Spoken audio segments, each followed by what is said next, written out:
যুক্তরাষ্ট্রের শত চাপেও দমেনি কাতার। এখন সেই কাতারকেই ভয় দেখায় ইউরোপীয় ইউনিয়ন। কিন্তু কাতারও কম যায় না। ইউরোপীয় ইউনিয়নের চোখে চোখ রেখে কথা বলছে দেশটি।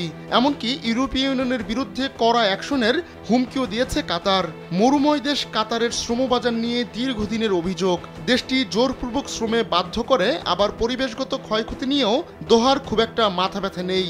আর এই ইস্যুকে সামনে এনেই কাতারকে চাপে ফেলতে চাইছে ইউরোপীয় ইউনিয়ন। তবে কাতারের জ্বালানি মন্ত্রী সাদ আল কাবি বলছেন, ইউরোপীয় ইউনিয়নভুক্ত দেশগুলো যদি এ নিয়ে তার দেশের উপর চড়াও হয়, তাহলে গ্রুপটির কাছে গ্যাস বিক্রি বন্ধ করে দেবে দোহা।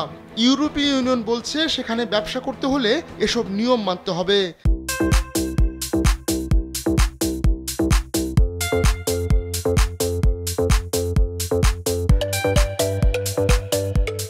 না হলে দিতে হবে জরিমানা। এরপরই ক্ষুব্ধ প্রতিক্রিয়া দেখিয়েছে কাতার। ইউক্রেন রাশিয়া যুদ্ধের কারণে এমনিতেই গ্যাস সংকটে ভুগছে ইউরোপ। সেই ঘাটতি মেটাতে নানা বিকল্প বেছে নিয়েছিল তারা। তবে কাতার যদি এখন সত্যি সত্যি গ্যাস বিক্রি বন্ধ করে দেয়, তাহলে ইউরোপ আরও বিপদে পড়বে। বিশ্বে এলএনজি রপ্তানিকারক দেশগুলোর মধ্যে কাতার অন্যতম। যুক্তরাষ্ট্রকে হটিয়ে এশিয়া ও ইউরোপের বাজারে নিজেদের অবস্থান তৈরি করতে চায় দেশটি। এজন্য 2027 সাল নাগাদ তরলীকৃত গ্যাসের উৎপাদন প্রতি বছর 77 মিলিয়ন থেকে 142 মিলিয়ন টনে উন্নীত করতে চায় কাতার।